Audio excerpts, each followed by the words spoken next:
Alright, what's going on, guys? Over this past week, I decided that I wanted to do a new challenge. This one was inspired by a friend who really wanted me to get back into Magic. I haven't personally played Magic since the start of the year. Before then, I was a very hyper-competitive player, played all the time, had a really good time, and I just got back into it with the new format Historic, which probably isn't new for everyone else. It was new for me. So I wanted to see if I could get Mythic in a single week, which I haven't done prior. I'm going to go ahead and let you guys know I did pretty good, and I'm going to give you guys some advice on how to climb the ladder, how to grind Magic Arena as best as you can, and do everything you can to maximize your results and not burn out, which is a very big issue when it comes to grinding a game over and over and over again. But let's go ahead and jump into Arena so I can show you the deck I grinded with and give you a small little deck tech probably and all this other stuff. Alright, welcome to Arena, guys. Over here you can see the list that I decided to play with. You can see the main board, the sideboard. Overall, I just pretty much copied a list off MTG Goldfish. I didn't feel the need to brew up anything or to really put my own spin on things because I'm new to this format. So the first advice I can give you guys is if you do not know how a format works perfectly, trying to brew your own thing is just not going to work if your only goal is to climb the ladder. Climbing the ladder is about consistency and knowing all the lines and how they're supposed to work and how to play a matchup out. So overall, for me, I didn't have time to figure that out. When I first started playing this list, I didn't even fully have the deck together. I was missing a Snoop, I was missing this Chain Whirler, but over this week I did obtain them, so that was good. So now going into this list for current MTG Arena, we have pretty good matchups overall. For the most part, when I feel like it is a slower matchup versus some decks that aren't going to really kill me fast, I pretty much just like to grind the game out, start looping Muxxuses, start getting more Krankos out, just overwhelming the opponent over time and just slowly chipping away at them. So overall, I would say this deck's greatest asset would be the fact that it can grind with pretty much the best of them with these two cards by themselves. On top of that, you can go ahead and Skirk Prospector anything that's worthless to you to go ahead and speed out stuff. So I would Skirk Prospector with these Wily Goblins to even just speed out War Chiefs to cheapen things, to speed out even a Matron to get Muxxus early, though that one's a little less. And overall, just using Skirk this way is really good. Conspicuous Snoop over here is just a nice frenzy. You know, you just go ahead and frenzy stuff up.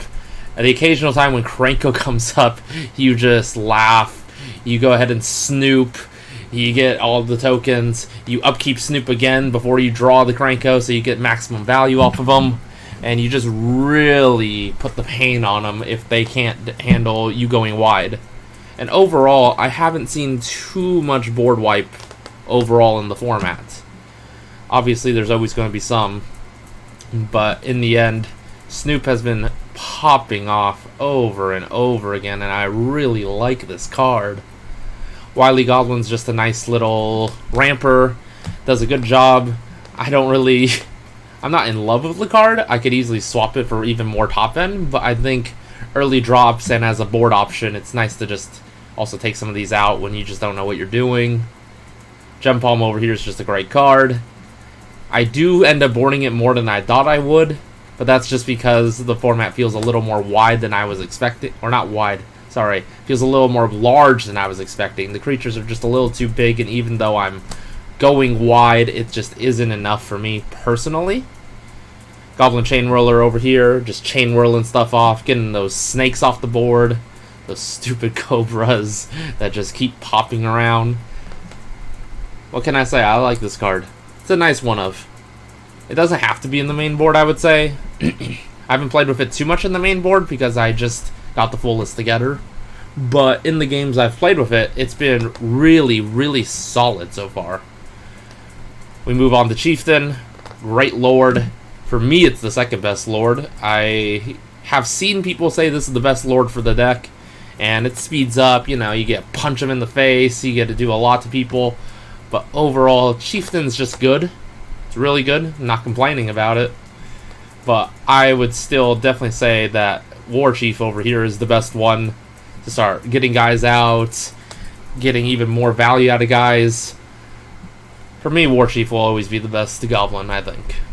Or not Goblin, but Goblin Lord. My bad. Goblin Matron over here, just a nice tutor. Usually ends up just tutoring Muxxus. And if it's not Muxxus, it's a Cranko to just end the game. Because having like Chieftain out, and then being able to go Cranko, crank some guys out, Matron, Cranko again, crank even more guys out for lethal, has come up quite a few times for me personally. After that, we've already spoken about War Chief. Cranko is my favorite Goblin, personally. Cranko is a Goblin that I played with way back in Magic Duels on the computer that got me into Magic. I have the biggest soft spot for this card, possibly in all of Magic. But overall, I'm not so sure that I can justify 4 in every matchup. I do end up boarding some. I have not looked into any sideboard guides. My sideboarding likely isn't ideal, but for me, trimming Krankos has been normal for speedier matchups and for matchups where I find it harder to resolve him. That's my personal experience, but your mileage may vary. Muxxus over here, I can't ever trim this guy personally. This guy just ends the game even on the spot at times. You get a lot of instances where Muxxus just gets Lord plus some other guys, and then you just go blast them for a ton if they don't have anything. They're forced to block. If you get Muxxus, Lord, Cranko, you pretty much have sick value that's going to really put a dent into the opponent. This card is just ridiculous. It makes the whole deck work. Absolutely ridiculous. Phyrexian Tower, great card. Just great. Turbo's out the big stuff faster. Usually sack a Wily Goblin to it. Just great card. The castle over here, I am missing one castle, Ember Breath. Ember Breath? Whatever. But the deck functions completely without it. I would trim this mountain for this other castle given the opportunity, but I currently cannot because I don't have any wild cards for it. Forgotten Cave over here. Usually ends up just me being cycling it, but good card. Does the job. Does everything it needs to do. And of course, it would usually be 19 mountains and the second castle, like I said. Over on our sideboard, we have the red cap, just in case for the mirror. I also had it in for other stuff where I just really felt the need to remove something that had 4 life, but now it's here for the mirror mostly. I'm sure it will come in at times. Abrade, nice spot removal, artifact removal, solid card. Gem Palms, nice for those nice smaller decks where they're trying to overwhelm you with smaller creatures. Just Gem Palm them down, bam bam. Herald's Horn, this card, wow. This card has impressed me so much. I never thought that I would be playing so many copies of this card. I never thought that I would love playing this card. I never thought that I'd keep wanting to board this card in. This card is good in any matchup where you have to grind. Absolutely insane. I love this card. I boarded this in over Ringleader at the present moment. This card has single-handedly won me so many games. Ringleader, sick value. Like, as much as I do love Herald's Horn, Ringleader is still Ringleader, and I'm also boarding him in, and he's also going to go crush some guys for me. I do love me my Goblin Ringleaders. They both, almost all, I think all 7 of these copies generally come in any grindy matchup. Great cards. The Trash Master was just in case of artifact decks. I'm not sure if this is actually in the normal variant of this deck, but he's in for me at the present moment. And I'd rather show you guys the list that I used for this challenge. And Ironcrag Feet. Ironcrag Feet is just my card that I use to cheat on matchups where I feel that I am not favored enough to win. It was the card that pushed me into one of my highest rank possible on the last game of it. This card can cheat out wins, cheating out Muxxus, who can cheat out just dream draws out of it. It can absolutely turn games that feel unwinnable into winnable in the early game and just crush people early. And overall, that's the list. I'm going to go ahead and go into talking about how to actually grind the ladder now, which for some people might just seem like, oh, it's easy, you just click the play button and you go play the game. And yeah, you can easily treat it that way, and then if your personality is good for it, you won't burn out, you won't have any issues, you will just go ahead and crush it and just do really good. But for me, that doesn't work for me. Grinding ladders can get really repetitive and really hard to stay motivated even.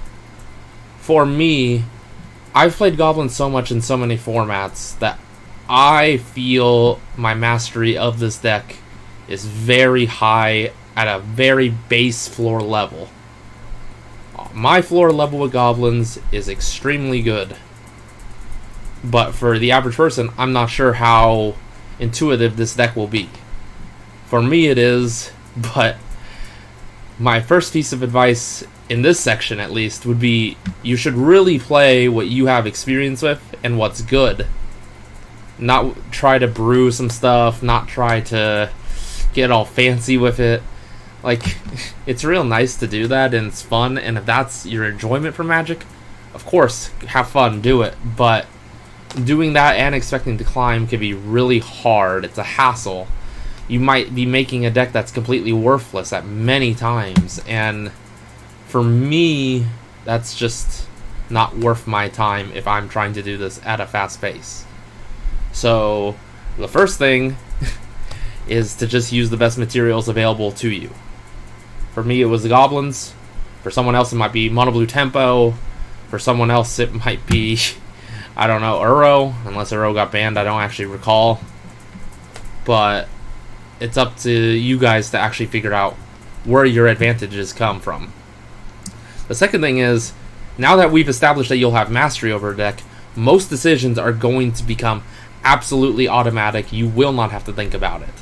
So for me, on my second monitor over here, I would just put on some YouTube, some Netflix or whatever, and I would have that playing and I'd be more focused on that, because overall my mastery of the deck was so good that I propelled myself up to Platinum in the first day of playing. Note that this account hasn't been touched since last year, so I was absolutely at the bottom of Bronze. I didn't take long, I took less than 12 hours to do it, and I propelled myself to Plat and got my butt to bed on that night. The next thing is, once you start feeling like the ladder is getting more difficult, and it will get more difficult of course, you're going to have to be sure to know when the key moments are. Those key moments are the most important things in Magic, and if you feel the moment isn't completely automatic to you, that is a key moment. Pause what you're doing, completely focus on the game, and figure out what you need to do. I can't stress it enough that those key moments are actually what matters. And if you try to completely focus on Magic prior to that, and you try to grind a lot of games out like I was doing, you will burn out, you will become defocused, and all the moments will feel blurred together, and the key moments will not feel as important. They will feel like every other moment, since you are grinding the game so hard. And by all means, for some people that's going to work just fine, but for me, just like I did in Hearthstone way back in the day, I have to wait for the key moment. And on those key moments, when you figure out exactly what you're doing, and then you solve the puzzle essentially, or know the line. You play through the line, you play through the game, and generally for me, I still kept, I want to say I won 75% of those games on top of that, and it just felt so good.